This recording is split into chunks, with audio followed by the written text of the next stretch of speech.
আমরা বাংলাদেশকে পুরাতন রাজনীতির পথে আর ফেরত যেতে দিব না। আমরা নানা আলামত দেখছি যে বাংলাদেশ হয়তো আগের মতোই হয়ে যাবে এবং বিভিন্ন দলকে সিটের লোভ দেখিয়ে নানা জোটে নিয়ে যাওয়ার চেষ্টা করা হচ্ছে। আমরা এই সকল যে অফার বিভিন্ন দল থেকে আসছে আমরা সেগুলোকে সাদরে প্রত্যাখ্যান করি। আমরা তিনটি রাজনৈতিক দলের পক্ষ থেকে আজকে এখানে উপস্থিত হয়েছি আমাদের যৌথ উদ্যোগ ঘোষণার জন্য এবং দীর্ঘদিন ধরেই আমরা এই একটা ঐক্য প্রক্রিয়ার ভিতরে ছিলাম।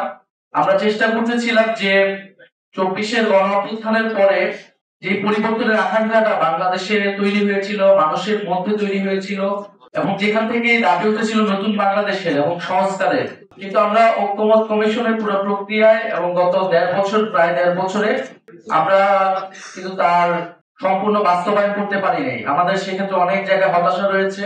আমরা দেখেছি ঐক্যমত কমিশনে প্রত্যক্ষ এবং পরোক্ষভাবে নানান শক্তি নানাভাবে এই সংস্কারের বিরোধিতা করেছে এবং বাধাগ্রস্ত করার চেষ্টা করেছে। কিন্তু আমরা যারা সংস্কারের পক্ষে, পরিবর্তনের পক্ষে এবং গণ অভ্যুত্থানকে সফল করার জন্য, তার আকাঙ্ক্ষাগুলোকে সফল করার জন্যই আন্তরিকভাবে কাজ করে এসেছে, এখন আমরা যারা আন্তরিকভাবে চাই, আমরা সেই রাজনৈতিক শক্তিগুলো ঐক্যবদ্ধ আজকে হয়েছি। আমাদের এই ঐক্য প্রক্রিয়া আজকে শুরু হয়েছে এবং এটা চলমান থাকবে। আমরা বাংলাদেশের মানুষকে আমরা আহ্বান করছি, বার্তা দিচ্ছি, যারা গণ অভ্যুত্থানের পক্ষে, সংস্কারের পক্ষে শক্তিগুলো আমরা ঐক্যবদ্ধ হচ্ছি। আমরা বাংলাদেশকে পুরাতন রাজনীতির পথে আর ফেরত যেতে দিব না। আমাদের এটা কমিটমেন্ট ছিল 5ই আগস্টের পরের বাংলাদেশ এবং আগের বাংলাদেশ এক হবে না। আমরা নানা আলামত দেখছি যে বাংলাদেশ হয়তো আগের মতোই হয়ে যাবে।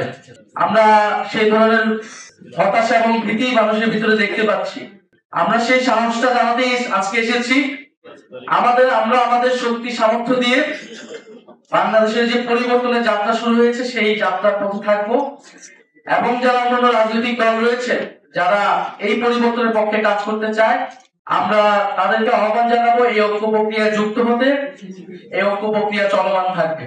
আমরা তিনটি রাজনৈতিক সংগঠন সংস্কারকে সামনে রেখে বাংলাদেশের জাতীয় মর্যাদা এবং অর্থনৈতিক মুক্তির প্রশ্নকে সামনে রেখে আমরা ঐক্যবদ্ধ হয়েছি।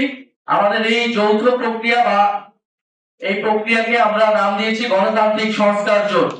আমরা গণতান্ত্রিক সংস্কার জোট বলছি এই কারণে যে বাংলাদেশে বিগত 16 বছর এই লড়াইটা কিন্তু হয়েছিল গণতন্ত্রের জন্য, গণতন্ত্র প্রতিষ্ঠার জন্য।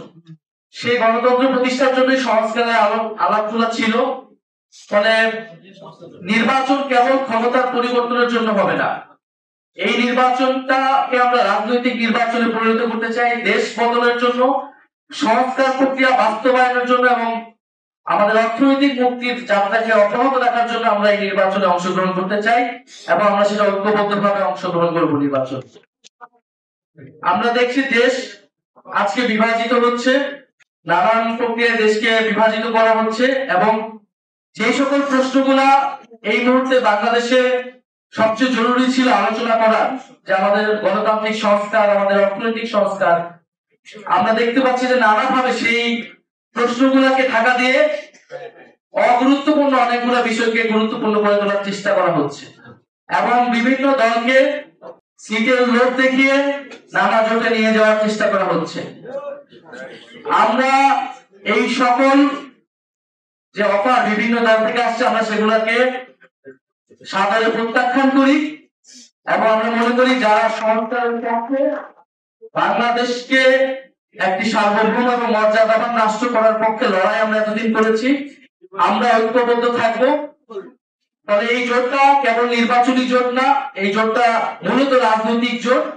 আমাদের যে রাজনৈতিক লক্ষ্যগুলোকে সামনে রেখে আমরা গণ অভ্যুত্থানে অংশ নিয়েছিলাম, গণ অভ্যুত্থানের মাধ্যমে ফ্যাসিবাদকে হটিয়েছিলাম, আমরা সেই লক্ষ্যগুলোকে সামনে রেখে আগাবো এবং সামনে যেহেতু নির্বাচন, এই নির্বাচন প্রক্রিয়াতেও আমরা ঐক্যবদ্ধ থাকবো।